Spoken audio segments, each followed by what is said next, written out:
অবশেষে সকল জল্পনা কল্পনা শেষে সরকারি চাকরিজীবীদের জন্য নতুন পে স্কেলের গেজেট খুব শীঘ্রই জারি হতে যাচ্ছে এবং সে বিষয়ে একটি আপডেট নিয়ে ডেইলি ক্যাম্পাস পত্রিকায় রিপোর্ট করেছে। আমরা বিস্তারিত দেখব নবম পে স্কেলের গেজেট কবে, যা বলছে অর্থ মন্ত্রণালয়।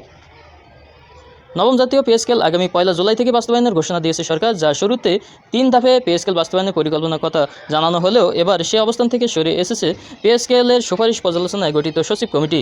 2 ধাপে এটি বাস্তবায়নের পরিকল্পনার কথা জানিয়েছে সংশ্লিষ্টরা। সব ঠিক থাকলে আগামী মাসের জুলাই অর্থাৎ জুলাই মাসের মাঝামাঝি সময়ে এ সংক্রান্ত গেজেট জারি হতে পারে।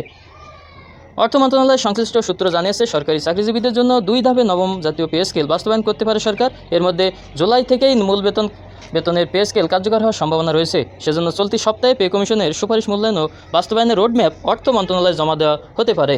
মন্ত্রিপরিষদ সচিব নাসিমুল গনির নেতৃত্বাধীন কমিটি এটি জমা দেবে।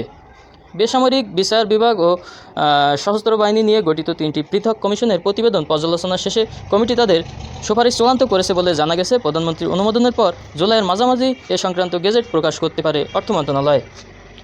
অর্থ মন্ত্রণালয়ের নাম অপ্রকাশিত রাখার শর্তে এক শীর্ষ কর্মকর্তা রবিবার দ্য ডেইলি ক্যাম্পাসকে বলেন, জটিলতা এড়াইতে এবং কর্মচারীদের দাবির বিষয়টি বিবেচনা নিয়ে নতুন পে স্কেল 2 ধাপে কার্যকরের সুপারিশ করতে যাচ্ছে সচিব কমিটি। অর্থাৎ 2026-27 অর্থবছর থেকে শতভাগ বেসিক বৃদ্ধি এবং 27-28 অর্থবছর থেকে ভাতা বৃদ্ধি সুপারিশ করবে সংশ্লিষ্টরা। তো এই ছিল পে স্কেলের গেজেট সংক্রান্ত আপডেট। তো নিশ্চয়ই জানেন যে জুলাইয়ের মাঝামাঝি সময় পে স্কেলের গেজেট জারি হবে, এমনটি এখানে বলা হয়েছে। তো আশা করি সরকারি চাকরিজীবীদের আশার প্রতিফলন ঘটবে সেই বাজেটে, দুঃখিত সেই গেজেটে। তো এমনটি পরবর্তী আপডেট পেতে অবশ্যই চ্যানেলটি সাবস্ক্রাইব করে রাখবেন।